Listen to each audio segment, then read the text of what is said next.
and put Bissek out wide, so that just disrupted them as well. And then you have the penalty. Sometimes that can go for you, sometimes it can't. So for once, they went Liverpool's way. Yeah, but did you think that it wasn't? Because like we lose the goal, don't we, that gets choked off from Konate, and you go, is there any more things that can go wrong for us? But it pepped them up. Kevin, yeah, but they hung in there in that spell. That was Inter's best spell, I thought, after the... I thought it was after that it gave them a lift as though, this is going to be our game. This has gone our way. And they seemed to come into it, and it demoralised us slightly, because you were like that. I thought, as you said, Mel's, I thought it was a horrible decision, and it was hard. They went for that long that I thought, well, just leave it, the referee's on-field decision. If it was not clear and obvious, I thought it was absolutely... I think that's a problem in the game at the moment for understanding the rules. Former players, we watch the game, players playing. No one knows. No one knows what the officials are going to get. That's a problem for the game, because if people are saying to us that would be allowed in the Premier League and it's not allowed in the Champions League, that can't be good for the game. That can't be right. 4.5 minutes to look at it as well. We're saying we don't want this. VAR was brought in to clear things up very quickly, and so for me there was a big frustration. It almost looks like they're trying to find a reason to disallow the goal, and it hits his arm. It's from point blank range. The handball law.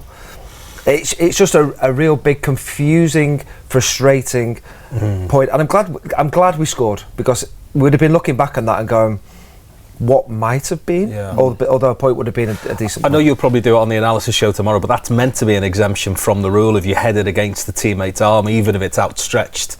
You know, in the Premier League, that goal probably would have stood after it's gone to VAR. Yeah. But I think the problem that we find with this is when it takes 4 minutes, it kills it as a viewing experience if you're a neutral, doesn't it? Why does it take that long? Well, my understanding of VAR, and we'll all have our own opinion on that, was it's been brought in to make decisions that the referee hasn't seen on field and make them quick. So it's a case of, I've missed that. You look at it once, you look at it again and confirm it. To see all these VAR decisions that are so subjective, a lot of them, it's questioning a lot of rules. It's making us all confused about what are the actual rules, and to take too long and to look, it's just not been a good addition for how it's been used. Some decisions have been right, but that was a great example of how it hasn't been used properly for me. So it was a clear and obvious mistake? No, I don't think so. So you're going 4.5 minutes trying to search to chalk it off. I think they should have, if they're going that long and they really couldn't find anything, surely they should have said on-field decision, goal. I think they were trying to find the angle. That what it felt like to me. They were cycling through loads of different angles, because you felt like they always had the suspicion there was something there, but they couldn't see it. So we're moving through all the different angles and eventually found one. I wouldn't have ruled it out, but I think VAR is too intrusive, personally.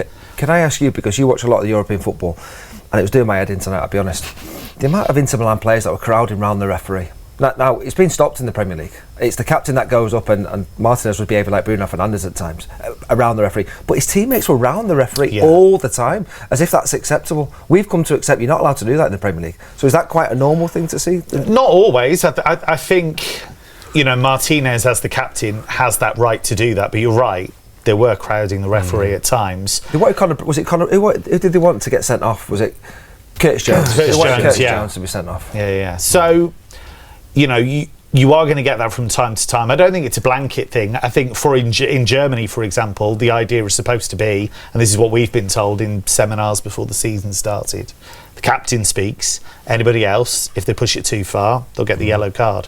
But some referees will be lax on that and others won't be. So you don't have that uniformity that I think we'd all like. The horrible thing is that we're moaning is it was Curtis who got fouled. That was the daft thing, and yet they were all running over, get him sent off. There must have been about 4 or 5 who were surrounding the referee. Yes, I get it about the captain, but the captain can't demonstrate the way he was doing it. Well, it's not like Paquetá from the other day, where that went on for about a minute and everybody was trying to push him away, and it just carried on. Yeah, exactly, and just carried on. So it wasn't anything like that. But look, I think the fact that Inter felt that they were at that stage having to do that kind of thing, it felt like a game that was slipping away from them. And I think they got that sense because they were finding chances so hard to come by.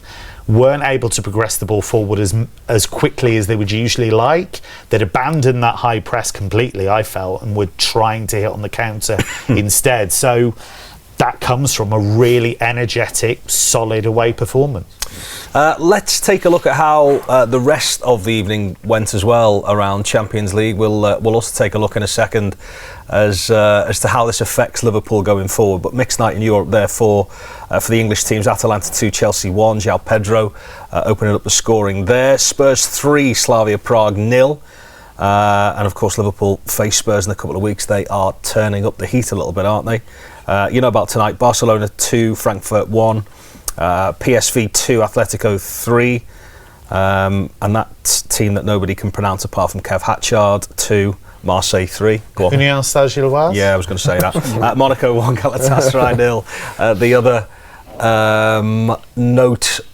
The other score of note, I should say, and that is how it affects the round of 16. So it looks an awful lot healthier than it did prior to kick-off tonight. How does that affect the overall picture, do you think, from a Liverpool perspective, Kev? I think obviously it gives them a great opportunity to make that top 8, but I think it's more important than that in the season in general. I think to go to Milan, to play like that against a team like Inter, who I genuinely do think are the best team in Italy, to restrict them to 2 shots on target, to do it with players injured, to do it in the circumstances they have in the build-up to the game, I thought was terrific. I thought it was a really solid performance. Alisson's save from Martinez is huge late in that first half. If that goes in, it's a completely different game, because you're thinking, we've played quite well and we've competed, we're 1-0 down again.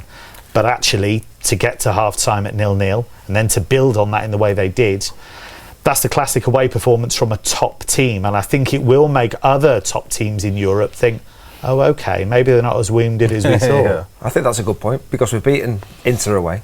We've beaten Atletico and Real Madrid, and all 3 of them teams we've beaten, you'd say you'd fancy a few, if not all, to be in the quarterfinals of the Champions League. So I think it's a message to the rest of Europe that we can get it right and we're capable consistently, not domestically at the moment in the league. We've sort of been a little bit hit and miss, but it's about peaking after Christmas, isn't it? You think about PSG; they weren't great in the group stages last year. Nearly went out. And really, Neil, what we were saying on Saturday was 3 games unbeaten. We're now 4 games unbeaten. It's little steps. We need to build on that. We've got the game on Saturday, and we need to be ready.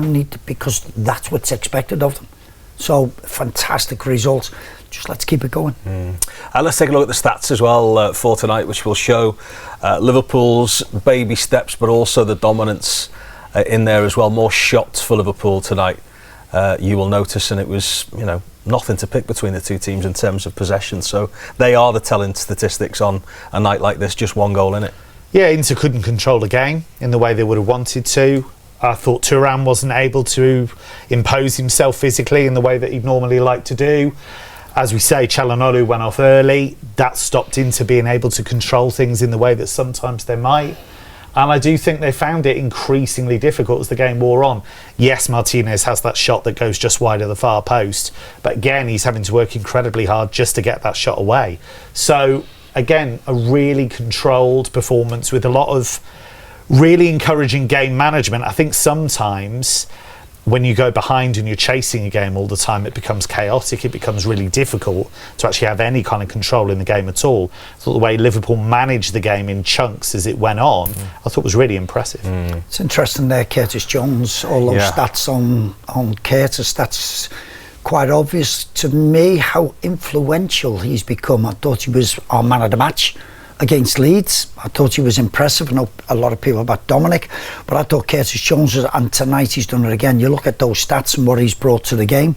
I think he was absolutely terrific.